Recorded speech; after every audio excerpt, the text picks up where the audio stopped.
70'li yıllara girerken Birleşik Krallık nakliye endüstrisi de hızlı bir değişim dönemine tanık olur. Yeni otoyollar inşa edilir ve sürücüler daha fazla güç ve konfor talep etmeye başlar. Volvo, üstün kaliteyle desteklenen benzersiz motor gücü ve konfor sunan F86 ve F88 modellerini piyasaya sürer. Ayrıca DAF, Hollanda'dan piyasadaki en iyi garanti ve sorun giderme paketine sahip 2000 serisi kamyonlarını tanıtır. Leyland ise rekabete öncelikle maraton modeliyle katılır ve Avrupa'nın en iyi tasarlanmış kamyonlarından biri olduğu söylense de geliştirme finansmanı eksikliği nedeniyle alıcılar tarafından yabancı rekabete zayıf bir tepki olarak çok soğuk karşılanır ve kullanıcılar için 60'ların modası geçmiş teknolojisinden başka bir şey olmaz. Özellikle maraton, paslanmaya yatkın olması ve ana vatanı Britanya'da yedek parça bulmayı zorlaştırması nedeniyle kötü bir ününe kavuşur.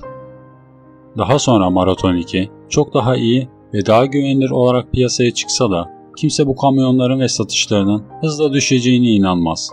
Ancak Leyland, modelin gerçekten de mümkün olan en kısa sürede değiştirilmesi gerektiğini fark eder. Kahramanımızın hikayesi 1970 yılında İngiliz Leyland'ın zor günler geçirdiği ve yardım için hükümete başvurduğu dönemde başlar. O zamanlar Leyland şirketinin yardım talebi çok risklidir. Çünkü ondan önce şirkete çok fazla para tahsis edilir ve bu para açıkça kusurlu arabaların üretimine hızla harcanır. Aynı zamanda İngiliz nakliye şirketleri kamyonlarının teknik olarak demode hale geldiğini ve anakaradaki makine üreticilerinin hızla ilerlediğini anlar. Bu nedenle kamyoncular esas olarak Volvo ve DAF tarafından üretilen yabancı araçlara ilgiyi yoğunlaştırır. Sonuç olarak İngiliz kamyon üreticisi için tablo hiç de pembe değildir. Bununla birlikte yine de şirkete para tahsis edilir ve İngiliz Leyland derhal yabancılardan daha ucuz olacak ancak teknik olarak onlardan daha aşağı olmayacak temelde yeni bir kamyon olan Leyland T45 kamyonu tasarlamaya başlar. Geliştirme 2 yıl sürer ve birçok operatörle birlikte yürütülen 2 yıllık araştırma ve geliştirme sürecinin ardından 1980 yılında yeni kamyon gün ışığına çıkar. Görünümüne kapsamlı bir reklam kampanyası yapılır ve araç kullanıcılar tarafından takdir edilir. Leyland T45 Road Train, Leyland Trucks tarafından 1980 ile 1990 yılları arasında üretilen ağır hizmet tipi bir kamyondur. T45 adlandırması, kamyon serisinin tasarımını bir bütün olarak ifade eder ve hafif 7,5 tonluk Roadrunner, Freighter ve Cruiser gibi modelleri kapsar. Kabin tasarımı Leyland, BRS ve Ogle Design arasında ortak bir çabayla tasarlanır ve selefleriyle karşılaştırıldığında modernliğin zirvesi olarak görülür. Tasarım fikri çeşitli eski modellerin yerini alacak tek bir temel tasarıma sahip olmaktır. Piyasaya sürüldüğünde T45 büyük övgüler alarak uluslararası pazarda yılın kamyonu ve çok sayıda tasarım konseyi ödülü kazanır. Leyland T45 o zaman ihtiyaç duyulan her özelliğini içerir. Modern tasarım, nispeten alçak bir kabin, artan sayıda değiştirilebilir parça.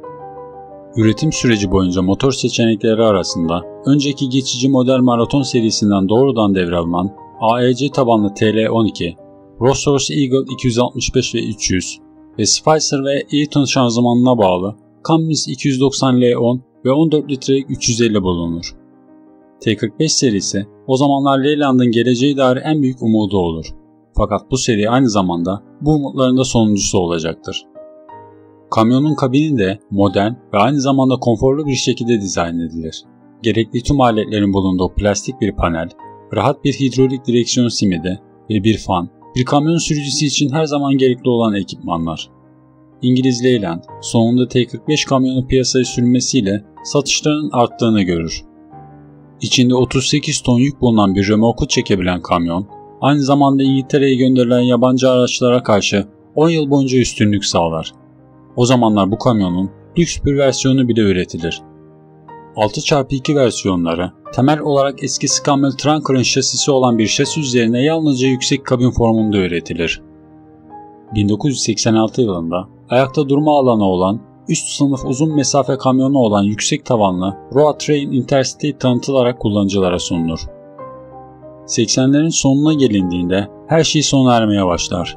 Araçların modası yeniden değişir ve Avrupalı şirketler hızla yeniden yapılanarak yeni kamyonlar üretmeye başlar. İngiliz Leyland kamyonu ise aynı kalır ve T45'in küçük kabini Volvo'nun Globetrotter'ı ve DAF'ın Space'i ile rekabet edemez. Sonuç olarak Leyland T45'in satışları keskin bir şekilde azalır ve 1990 yılında modelin üretimi durdurularak üretim tesisi iflas eder ve şirket tamamen farklı kamyonlar üretmeye başlayan Hollandalı DAF şirketi ile birleşir. DAF ve Leyland'ın birleşmesinin ardından 1991 yılında kamyonlar Leyland DAF 80 serisi olarak tanıtılır. 80 serisinin üretimi ise 1994 yılında durdurulur. Böylece bir zamanların ilerici İngiliz kamyonu Leyland'ın ömrü sona ermiş olur. Halihazırda üretilen araçlar bir süre uzun mesafe taşımacılığında çalışmaya devam etse de kısa sürede geçerliliğini yitirir.